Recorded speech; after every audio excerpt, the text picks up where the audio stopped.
On the campus of UC Irvine in Orange County, there are students who come from all over the state of California. This young woman is college student Katie Walton. She's from the high desert where she attended Apple Valley Christian High School. In the spring of 2009, Katie received $1,800 in scholarship money from the Lynn Foundation. It went towards fees, it went towards housing.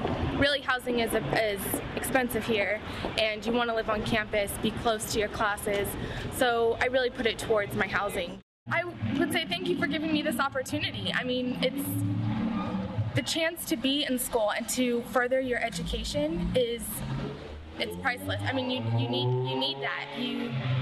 Especially in this day and age, you need an education to get anywhere. So I would just say thank you so much, because it helps me, it helps my family. Since the early 1990s, over $1 million has been given out in the form of scholarships and grants to people in Victorville, Apple Valley, and Hesperia. The Lynn Foundation Trust was organized before Bernice Lynn died, with the specific goal to give her money away to people who need it. At the Corwin Street Park in Apple Valley, children play on equipment that was paid for in part by the Lynn Foundation. A plaque with Bernice Lynn's name on it pays tribute to her and her foundation. One of Bernice's trusted friends and former personal assistant is Pearl Bandringa. She says Bernice was kind of a character, yet a successful businesswoman and a compassionate person. She wanted to be noticed, but also she wanted to give.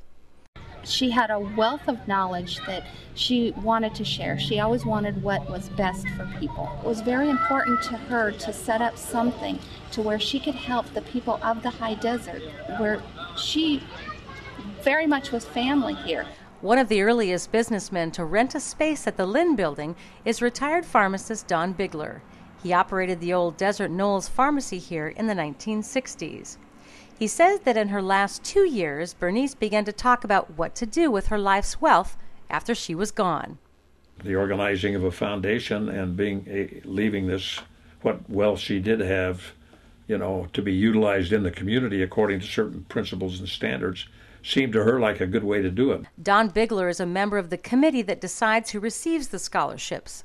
The Lynn Foundation is set up to give money generously, yet applicants are required to write an essay that describes what they think of the high desert and what they'll use the money for.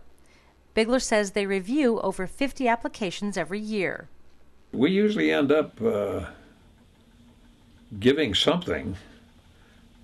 I mean, there are very few that are totally rejected, but the amount that they get may vary depending upon their circumstances, their scholarship and their need. He says students are required to be residents of the high desert area. They come from homes of differing economic backgrounds, yet they all have a need for funding for higher education. And then we have quite a number. Most of them are kids that probably wouldn't be able to go to school if they didn't get some help. For the people that received the scholarships, that was very, very important to them. I personally am a scholarship recipient as well, which helped me to obtain my bachelor's and my master's. Pearl says she thinks that Bernice would be pleased with how her money has helped so many people. She was very frugal in when she spent money and kept the money so that she could give back to the community. And I think that with the amount that she had and the ability to give back to so many people and see how many lives were so positively impacted and how those lives have impacted so many other lives. And scholarship recipients like Katie Walton are grateful for her foresight. I think that is or was noble of her to think so far in advance for others. For more information, you can contact the Lynn Foundation Trust in Apple Valley at www.lynnfoundation.org.